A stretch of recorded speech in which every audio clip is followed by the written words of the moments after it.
Okay, so good morning. Today's Wednesday, March 19th, and this is Graphic Design Basics. And we're going to focus on the rest of the semester. Next week is spring break for us. And although you see during spring break, you can see here that we have more lectures and we have a postcard assignment. I'll adjust your deadlines because I'll introduce those not during spring break, but the Monday we get back. Okay? I want to reiterate something, which is all chapter work must be submitted for revisions. What did I say? By the end of spring break. So that Sunday of spring break, um, so March 30th is the last day you can submit any revisions to your chapter work that is out of the book. After that, there is no opportunity. Whatever is uploaded to Moodle will be what your final grade is based on. Okay? You just have to stop, let it go, move on to the new projects we're working on. If you wish to jump ahead, I'll show you, I'll tease you a little bit with our postcard assignment, but I'd like to introduce that to you probably after spring break. But as you know, like everything, um, the postcard assignment is a two-spot color assignment, much like the chicken and the skunk. And of course, if you click on the assignment criteria, all the information is here again, and you're going to create a postcard using two color designs, using Illustrator, finding your own Illustrator artwork or using Illustrator artwork that you created yourself, using two spot colors and color tints. The difference is you're going to have to follow the criteria for the United States Postal Service mailing criteria. Um, and all of that's defined in the lecture, in the assignments, it's defined in previous lectures. But this is, for example, the back side of the postcard, and here's the front side of the postcard. And if you go to johnlemon.info and you go to that index and you type postcard, or you go to Graphic Design Basics postcard, I'm sure you'll be able to find a million lectures of me explaining this assignment, right? If you want to get a jump start on it. And this design's all yours. We're not providing you with illustrations. For example, here is vector images you can download and use, but they're not very exciting. So I think you'd much rather find a postcard that you'd be interested in. You have to have at least two vector drawings for this assignment. So I'm not going to spend a lot of time on it, but if you want to jump ahead, you can. The thing that you are required to do over spring break is here. Let me see if it shows up. Right here. Process book upload. Um, at this point, you should be very clear what you're going to do about your process book. It's your final project. What do we say? It's 10 or 15% of your grade. So it's very heavily weighted. My expectations for it are huge. I give you a lot of time at the end of the semester to work on it. And it should be spectacular. And on top of it, if you wish, I said this the other day, if you wish to have it bound in a more professional way, you might have to send it off to a website to do so, and it'll take time. So you have to build that deadline and that turnaround and shipping time into when you complete your process book. If you're not doing your process book about the classwork, you need to have it approved by me. And what this link here is, it says process book upload. Process book process upload. Good name, right? Is really you need to sketch out what your process book is going to look like. And let me do on the board for you what I mean by that. Or not even that, you know, does anybody want to volunteer what their process book's going to be about? Yeah, Dane. Clothing catalog. Your clothing catalog. Okay. So if you're making a process book about a clothing catalog, you have to think, it's like thinking through doing a paper for a class, really. You're going to have to create an outline for it. So I might start, for example, and I'd start to outline what it's going to be, like what's going to be in your table of contents. So you know that you're going to have, and I'm going to draw this like an InDesign document. You know you're going to have a cover. you know you're going to have an inside front cover, which probably will have either a picture or nothing.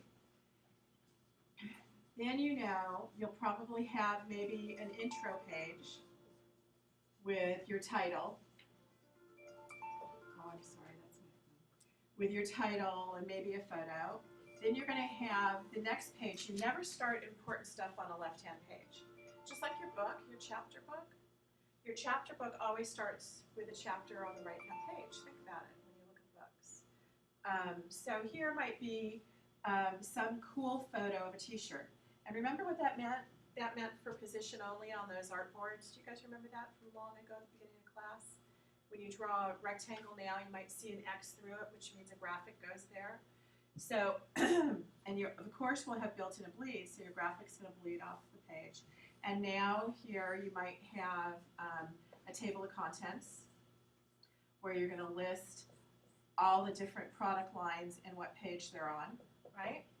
Now you're ready to start your book, and you might have another photo, or you might have photos in a grid like this, where you decide you have 9 photos on the page of all your 9 products you're going to feature, or a lifestyle photograph, or one might be your hats, and one might be your t-shirts, and one might be just a person looking cool wearing it, and one might be somebody mountain biking because they're cool wearing your t-shirts, right? So you have lifestyle stuff. And now here's your first product, and your first product will have a title. So you're going to have a paragraph style sheet for a headline, then you're going to have a paragraph style sheet maybe for a subhead, then you're going to have some amazing photograph of the product, and here might be a description of the contents and the price and the product number. There you go. And now these pages, that's a master page, and it repeats itself through your catalog, and then you start mapping out your book. So I drew that like the little page thing in InDesign, right? And you're probably going to have facing pages. You will have facing pages.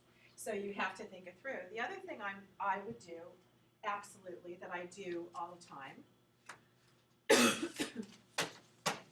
is my brain does not ever think easily about what goes on a page. So if I'm making a 24-page book, I'm going to have 12 sheets of paper.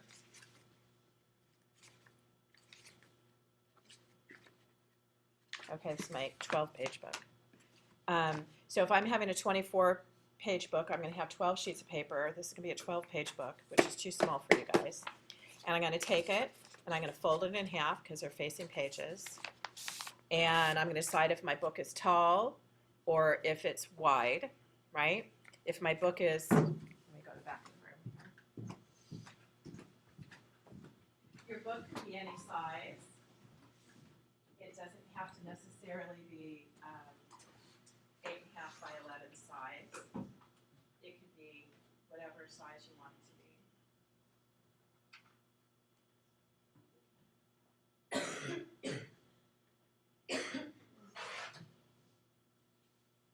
Okay, here's my 24-page book, and it's small, hand size, right? And I don't know what the heck I'm going to do, so I make a prototype. I always do this. This is, every designer does this. And I number my pages. So here's my cover, just like I drew up there. Looking at a picture of a drawing isn't going to get me there. I make a physical book. So here's my inside front cover, and I start marking my pages, and I plan it out. And I scribble inside it all the notes to myself of what I want each page to do.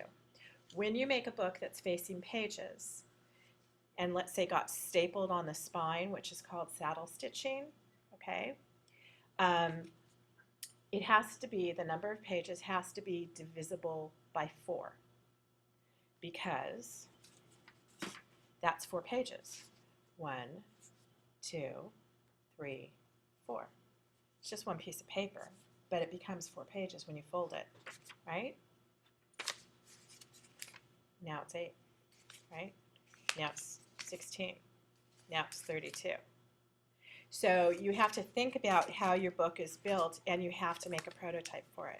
So what you're expected to do over your vacation, or before Sunday, before your vacation starts, is make a prototype of your book, a physical prototype.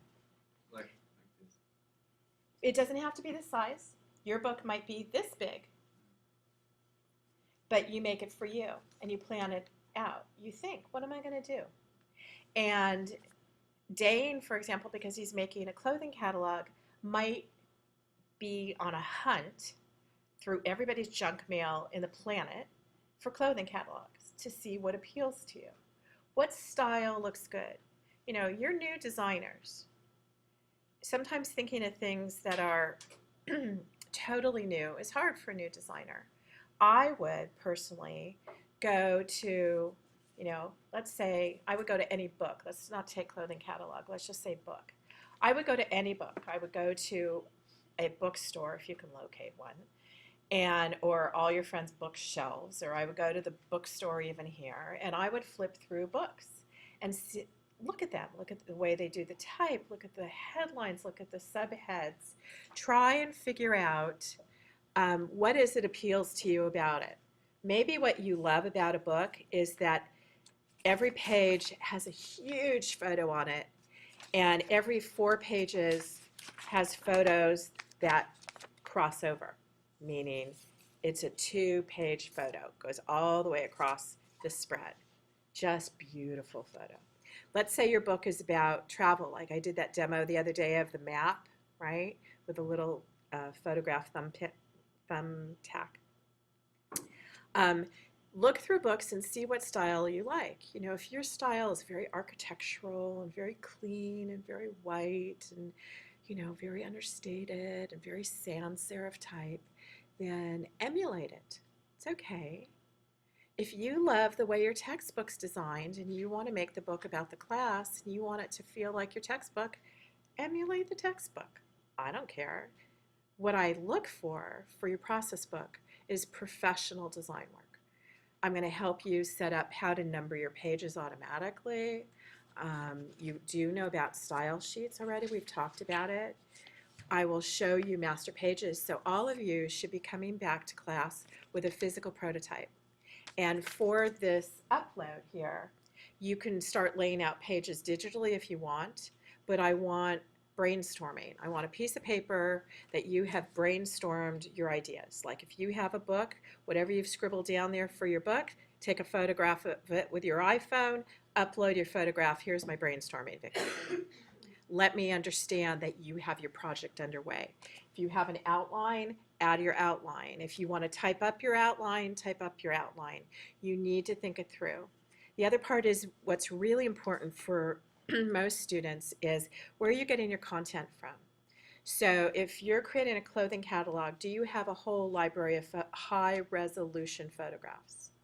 If you don't, if your book is on all your favorite musicians and every chapter is a bio of your favorite musician, and you think that you're going to go to the web and you're going to go look at photos for, who's your favorite musician? Somebody. Bob Marley. Bob Marley. There'll be a lot of photos of him. So Bob Marley. So you could go to images and you think you're going to go steal Bob Marley images. Well, that's a kind of cool one just to start with. Let's just click on it. And I'm hitting control and I'm saving the image on the desktop. Here's a Bob Marley photo. And we haven't gotten to this yet. 2 weeks after break, we're going to do this exercise, and I think I demoed it to you. But I'm in Photoshop right now, and I'm going to go to File Open. I think Photoshop's still loading for me. But I'm going to show you that when we get images off the internet, what looks huge and beautiful on the web, this computer's a little slow. Okay, so I'm going to go to File Open, Command O. Locate the Bob Marley photo that I didn't pay attention to the size. I'm going to open it. It looks big, right? It looks big. And we're stealing somebody's photo. Let's just be super clear that you don't have rights to use the photos you get on the internet, all right? There are royalty-free images you could look up, for example, There's public domain websites, and we'll get into that more. But what I want you to know is when we look at the photo and we look at the image size in Photoshop, we think it's big because we think it's 17 inches by 14 inches. We think it's great. But if my book is this big, 8.5 by 11, and I want it to print properly, bleed all the way off the page, some big, beautiful photo like one of those intro ones, right? High resolution will be 300. And when I make it 300, my 17-inch photo now became 4 inches, which meant it's not like this, it's not like this, it's not like this, it's more like that. That's the size of my photo. So I went from 8.5 by 11 thinking I had a super uber cool photo, and I don't. So the reason why I'm warning you is whatever you think through, if you're in Photoshop and you're grabbing photos, you need to be clear that you're going to find high resolution images, okay? And if your subject's Bob Marley, you obviously can't go call him up and say, hey, I want your photo. You certainly won't have the rights to any of the photos you steal off the internet. But one of the things, and I did see your hand, Amy, so hang on a second. One of the things you might choose to do, I actually do not like searching through Bing. Let's look at more, but that's okay. Let me just go to Google.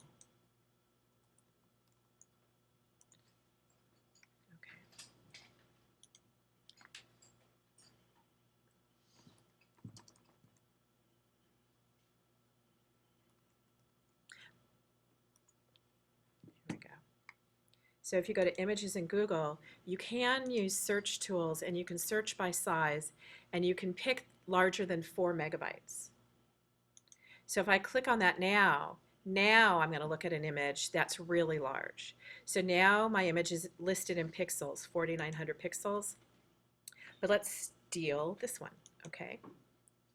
Save image as. We'll put it on the desktop. Save it. And we'll open it in Photoshop and desktop. There we go. And this image that I searched for the highest file size, let's look, the largest file size. This one is 16 inches, but it's already coming to me at 300 pixels. So that would be the image I would choose over the other one. You understand me? All right. We'll practice working with images. That's about 1 or 2 weeks work in Photoshop we're going to do here. But notice the image is 49 megabytes when you open it up, which is huge, which is an appropriate size for color image. Yeah. So if we have pictures from our iPhone, can we just keep them small and make them higher resolution and just like tile them kind of? It's a really great question. So if you have an image off your iPhone, chances are your iPhone is taking a pretty decent photograph, to be honest with you. It would surprise you. So when you download or email yourself or whatever you do to get your photo off your iPhone, you're probably going to have a 6 megabyte image. Yeah. Mm-hmm. You're probably going to have a pretty nice image. You'll probably have one that'll be, if it's an iPhone, it's probably going to be able to be pretty great at like 4 by 6 inches. Okay? So if you're tiling them, like you said, tile it, meaning different photo, different photo, different photo, correct? Yeah. Like that up there. Yes. You probably have great images. So if it's about your friend or the beach or what you take, you photograph, yes. The other thing is, for our postcard assignment, I teach you something called image trace if you want to learn it. And it takes a photograph and it vectorizes it. And it's kind of funky and weird and crazy. What? So you could use it for that. Yes, because what did you learn about Illustrator? What resolution is Illustrator? Independent. Good job. Yes, resolution independent, which means you can scale it up and not lose quality. It won't affect the like the. It doesn't make the image blurry. Yeah. Right. In a photograph it would, but not in Illustrator. So maybe you decide your book's about illustrations and photographs, little photographs, big illustrations. I don't know. That's why you have to plan out what your book's about. But when you plan your book, I find a lot of students have really great ideas, and then they don't know where they're getting the images from, and they don't think it through, and they get into trouble because then they find they have these silly, unattractive little images. Because there's nothing worse than a book that doesn't have like something grand about it, something large about it. So one of the things that makes a picture book interesting is large pictures, little pictures, big moments, tiny details, right? All right, so I just want you to think that through. I don't want to get too deep into it. So the expectation for this process book upload is make a prototype of your book, number your pages, write on them. It can change. Write on them what you think you want to put there. Maybe, you know, you're at the back of the book and you ran out of thoughts. Well, you could dedicate it to your mother, and, you know, or you're at this far back in the book and you make a index maybe, like in a book, or you dedicate to your mother, or you have about the author with a photo of you and, you know, a little bio of yourself, or you get the idea? How many pages? How many pages? For you, 164. A lot of pages. You know, the thing about a book is the thing. You don't have a limit. I don't have a limit, All right. but you'd look pretty underwhelming if you made a 12-page book. A 12-page book looks wimpy. That's really the truth. 12-page book looks wimpy. 16-page book depends on what the book is. You know, if I had a 16-page book and I've started, I mean, right now, 1, 2, 3, 4, 5, 6, 7. I already got 7 pages and I just started my beginning of my chapter. Not hard for you to start to build your book, right? So you have to make it meaningful. I hate saying.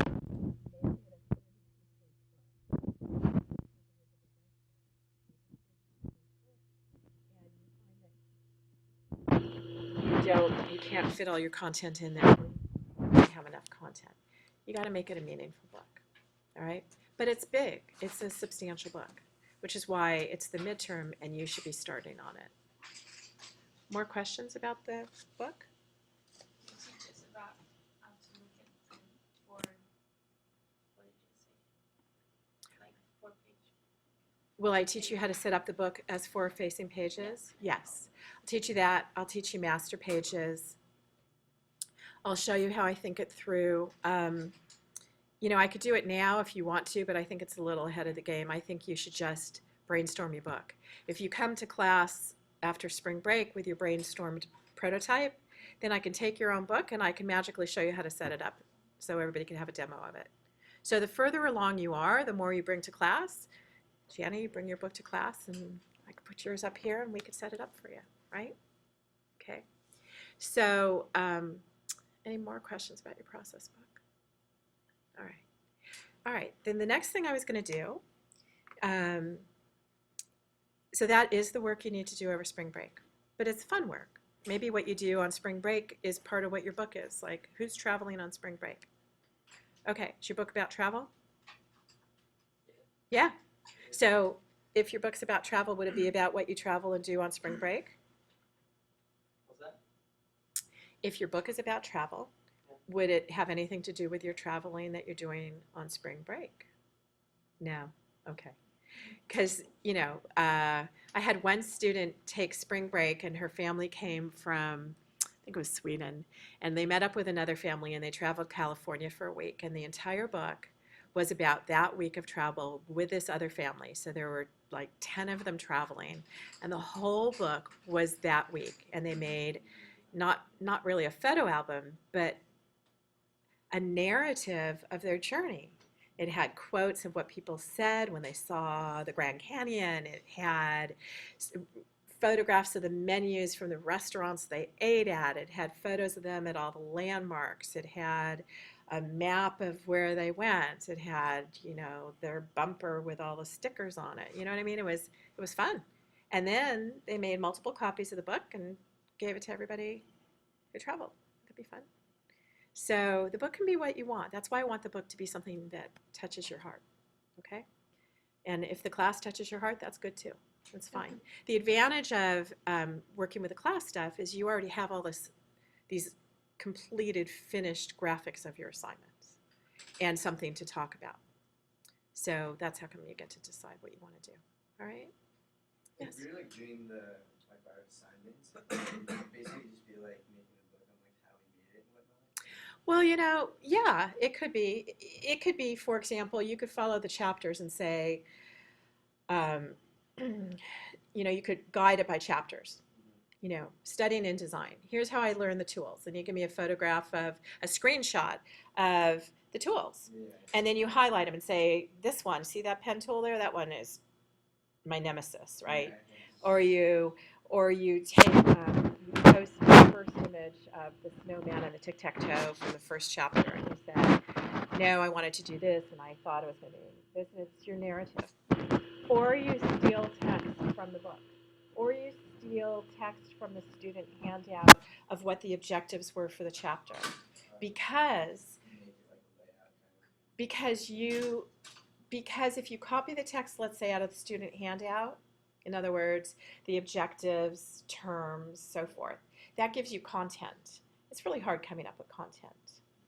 And if it were about the book, that was like, okay, here's chapter 2, here's what our goals were, here's where the objectives were, here's the assignment, here's where I refined it because that I learned my eye started to catch this.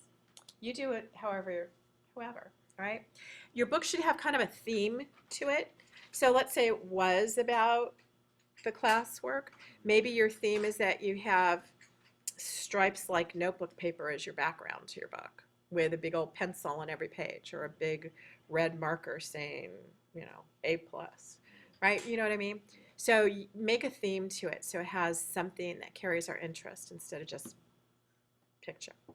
It's the layout of the book and the continuity of the book that is really what you're evaluated on. Okay? Any other questions for anybody? Okay. So that being said, first thing I'm going to do is look at Kirsten's, I think I downloaded her clip art project. So she kindly volunteered to let us evaluate her work and critique it. And the reason it's wonderful to do this way because we can know what's right and wrong and what needs to be fixed and doesn't. So I'll show you how John and I grade these when we look at them. So the first thing we end up doing is we will look immediately. So let me pull up the score sheet. Let's go back to the page of how you're evaluated. Let's go to the assignments. Let's go to 2 colors here. Let's go to the information. Let's go to the instructions. A lot of clicking, I apologize. And down here, I think, is your grading score sheet. Here it is. I don't think it's going to automatically pop up, but let's look. All right. So let's look at the score sheet. So skunk artwork separates as 2 spot colors. So the first thing that we do is we go to your artwork, we go to View, Tools, we go to Print Production, and we get this dialog box, and we go to Output Preview. And the first thing I'm going to look at here is to see if I turn off 2 colors, which I think is burgundy and navy, so 511 and 648. If I turn them off, if everything disappears. So if I turn it off, and I turn it off, everything disappears. Kirsten just got 30 points. Okay? Pretty great. That's great. That's the hardest one for most people. Okay, now I'm going to go to page 2, and I'm going to do the same thing. I'm going to look here. I'm going to turn off the green, and I'm going to turn off the blue. Everything disappears. She just got 60 points. All right, so now she's at 60 points. All right, so now I'm going to go back up. And I'm going to look and see how she handled her type, and did she create a headline, and how does it look? Well, so she created fun, she duplicated the images, she flopped them, she created a little trail, she created skunk perfume bottle for us, so she had a little sense of humor.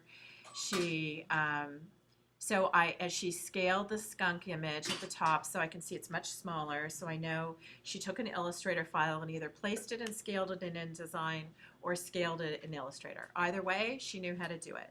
I noticed her images aren't distorted.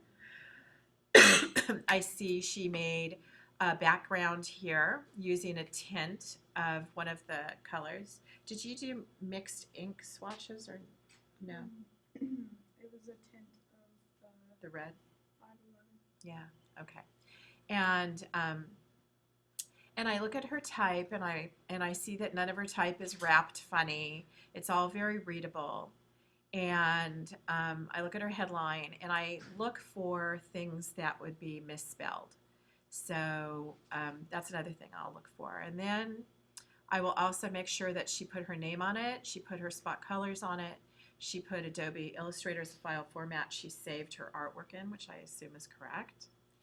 And so now if I'm looking at her grading sheet right here, let me turn this off. So is the text correctly added? Do I see weird symbols showing up and all that? And it looks to me like her text is fine. I see an inconsistency in how she handled her text. For example, I love the fact that she did a drop cap. That meant she used a tool that she knew how to use previously. So I'm proud of her for that. I look at the consistency of her type and I think it's great. And I look at the spacing between her paragraphs. And then I get to this new paragraph and I'm saying, that's a little inconsistent. Why is there a space there and you don't have a space in front of your other paragraphs? And I'm thinking she has an oops and she has a hard return there that doesn't belong, probably. Like 2 hard returns, a hard return here and then a hard return there. So I probably suggest to her, close that up so it's more consistent with your other paragraph spacing. And I'd probably suggest to her to add a little space before her subheads to give a little bit more room. And I'd probably suggest that that's probably automatic leading and you probably didn't set the leading of your, you didn't, right? I just copied it. You just copied and pasted, right. So I would go into the type tools and I would probably take a more active interest in the type, like 10-point type on 14-point leading. Give it some breathing space. I can't quite tell if she created text wrap or if she just made it go this deep and it worked out just fine. Text wrap. Okay, so she text wrapped it. And so I probably suggest that she play with the type a little. The other thing I'd probably suggest is that right here, you're not even you're not actually, you're really close to your border. So if right here is your 0 mark, you're not even a ½ inch in. So I'd probably, because that vertical line is telling you where your trim is. And so your type is really close to the trim. You've got nothing but space here. So I probably move some of your skunks over to the right and give yourself a much bigger left-hand margin. And at the top, see, you have more space at the top than you do on the left. You might want it to be equal. So I'd probably tell you to move all your text over, which is going to make it wrap differently, which might mean you have to play with your text more. Okay, so that's aesthetically. That's just an opinion aesthetically. I don't see any bad spelling on this one. I look at this one, and she's got a cute headline. Same thing. This is the same text as the previous one. So I would knock this off for you because there's 2 text files. And each skunk, the skunk text is different than the chicken text. Doesn't matter which one goes on which, but they're different. Okay? So don't use the same text on them. So go locate page 2 text or something like that, second text file. And let's see. And did you create a hierarchy of text? You did. You know, let's look here. You're cutting off the top of your chicken. Did you want to? Oh, I didn't realize that. Okay. So that's a design decision. You're cutting off your chicken's tail or you're right at the edge. Here's the interesting thing about the chicken. Here's the interesting thing about making graphics bleed. Either make them bleed so you clearly know you want them to bleed off the edge. You know, in other words, just cut that tail off kind of thing. so it clearly bleeds, but don't ever just bring it right where it touches, because then it looks like a mistake. So either have a big margin or let it bleed so it's super clear you want it to bleed. Okay, one or the other. Oh, we have a before and after picture of our chicken. That's very cute. It just made me hungry. Okay, and then did you want a square text wrap or do you want a rounded text wrap? It's your opinion. That's all. Things I would question. And then the other thing is an 8.5 inch wide or a 7.5 inch wide line length is not good design. It's very hard to read wide line lengths, and 7.5 is pretty wide. So you might consider setting this up in 2 columns. All right, and you know how to do that. And then if you set it up in 2 columns, you'd have a big wide gutter. However, so these are design decisions, okay? That's what I'm talking about for design decisions. So did she format text properly? Is it all there? Does it overflow? Yeah, it's all there. Did you add the text correctly? No, you lost 5 points because you didn't put the second text information in. Did you apply a bleed for your artwork? This one has nothing. Oh, this one you printed a PDF with a bleed, but you don't really have anything bleeding off the page except for that, and I'm not sure if you want to. So do you want to put a background on it, a background tint, or put a stripe, or put it, there should be? Yeah. Oh, it's not showing on my screen. So I don't see it. Maybe it disappeared. Or is the chicken sitting on a table? Do you want to put a big table with salt and pepper shakers next to it, right? You know, you can do that. And then did you put your name on it and so forth? So the truth is, you have your printer's marks and bleeds, you have your name, you have your file format. Is your layout interesting? Your layout's good. I'd improve your layout a little bit more with the things I mentioned. And given that, you've really only lost 10 points. You lost 10 points for the wrong text, and you lost 5 points for the wrong text in one of them, and you lost 5 points because you could probably step up your design a little. So fix those 2 things. No matter what, you got 90% already, right? Which is awesome. Really awesome, right? Feels good. So if you want to just kick it up to 100%, make those couple revisions, and I think you're good. Okay? Anybody have questions about anything we went over? Okay, so that was great. And Julie gave me an InDesign file to look at, and then had questions on how she might do something. Is that right? Yeah. Okay. Or I feel that I kind of know, but it just doesn't work. Doesn't feel right for you. Okay. So we're going to open it, and hopefully I have the right font. Oh, look at that. Look how nice. Okay. So the first thing I'm going to do for Julie is I'm going to go to Window, Output, Separation Preview, and just see if her separations are good. So I'm going to turn separations on. The first page is locked by the layer. By a layer. I locked the first layer. Okay. The pink chicken is locked. Okay, well, we'll take a look for a second. Good morning. Morning. All right, so I'm going to turn off the purple, and I'm going to turn off this 235 red. Did you do this? Did you look at it? No. Okay. So what you did is really common. It's really interesting. So what Julie did is she created perfect artwork for her chicken. She specified her colors well. She created a nice page layout. She built a document with a bleed at the bottom. The headline is really great proportions to the body copy and the subheads. Your hierarchy of information is really good. Your spacing looks consistent. Here's the things that I would do differently. One of the things that Julie did is she added a drop shadow to the chicken. So I'm going to go to click on it. So let me unlock her layers, which is I think what you were telling me.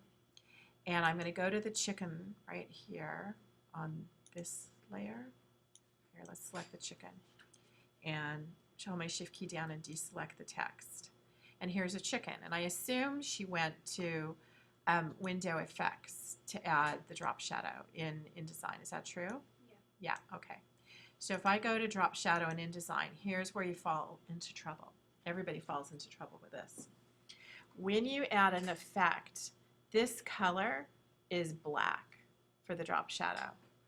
And it's that added your third color. So to fix it, you click on the black on the drop shadow, you go make it purple, and all's good in the world. And you're done. You say, okay. And now when I turn off the purple and I turn off the red, I have nothing. So that's a fix. Your concern was what? For that one, I want the text wrap to wrap around the picture. Okay. Or wrap around the graphic, but it says that in the text wrap thing, but it wraps around my picture. But it wraps around. Did you make this a separate box? You have extra boxes here. No? That's a box. I probably have it boxed in Okay. So If you let's go to the text wrap box. You've set it up to wrap around the shape. Yeah. And you've set it. But if you go to not preview, If I go to preview, I think it's in preview mode. I mean, you want to Yeah, go to normal, normal? yeah. Uh-huh. The picture, can you see that it wraps around the, not the graphic? Let's do this. There. Did you see me increase the size of your picture? So it is wrapping. Yeah, but it's not wrapping, around like. Try to double click it. Yeah, it's wrapping around that box. And I wanted to wrap around, the. Oh, okay. the circle. Okay. Okay. All right. In order to make your text wrap around the curve, Yeah. is what you're saying. Yeah. You go to text wrap, you select it just like you did, and you don't want it to contour around the bounding box of the chicken. You want it to detect the edges of the chicken. So it wraps around the shape of the chicken. But it's going to cause you trouble. You see the trouble it's causing you? Yeah, I think you should make it the Well, no, we can fix it. Okay. So I'm going to increase I want to go up, not down. I'm going to increase the wrap like this. And you can see now I've created how large it's going to wrap. And here's where I find troubles because you added a soft return after the word does. Yeah, I probably because I tried to fix it. Right, so I will go in and I'll get rid of it, right? And then I'm going to look at this and say, well, this is looking pretty good right here, right? But I don't like how it breaks my line here. So what I might do, I can click on the chicken and I can yank down these points here to make this wrap pull 1 point by 1 point using my white selection tool to make this text wrap make that jump a line down. And I can control it that way. And look and see if that's looking pretty good. And the only difference is the same kind of thing I looked at Kirsten. This is clearly a paragraph line break where you don't have space after the paragraph, but here you have space after the paragraph. So that's either an extra return. See, the cursor's blinking. So I would get rid of the extra return because that's not consistent. And then I'd probably get rid of that extra return because that's not how you add space before a paragraph. I would click on the line with your name and I would add space before that way by controlling it with the space before the paragraph control, okay? So you might change it like that. Is that kind of getting to where you want it to be? Yeah. Okay. And then for the skunk, the Mad Mama skunk, okay. Do we want to call it skunk or chunk? What should be called? Well, it's spelled differently.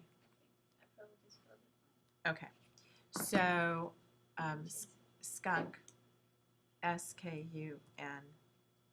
Okay. Okay. And then you look at this and you say, do I want the Mad Mama Skunk, or do I want to take this and make a soft return and say the Mad Mama Skunk? Which looks better to you? Okay. And this is a very clean layout you have here. You don't have anything bleeding off the page. So you might want to put a background in. Yeah, that's what I want. Okay. So if you put a background in, you might, I don't know, you might decide that you want to put a background in, maybe you just want to draw a box. And maybe you want your background to And be like it to be the red color. the red color. Here. Or I think it's, yeah, it's that color. And stroke it with nothing. And make it a tint of the red color. You make it the whole thing. Well, I was going to show you something different. You know how to make it the whole page. You don't need me for that. But so let me get here. So here's our red color. We'll make it 30% so you can all see it. We're going to add a wavy line to the edge, and we're going to make it that same red color, right? And we're going to make that 30% like our tint box. Oh, not 30% opacity, sorry.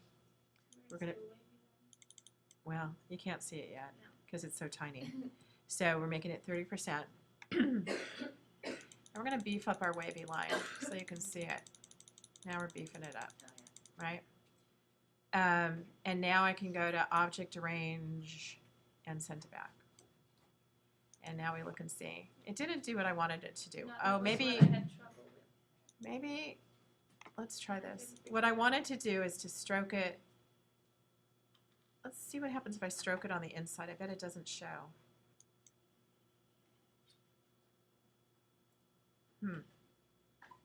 Did you want to make the edge wavy? I want to make the edge wavy.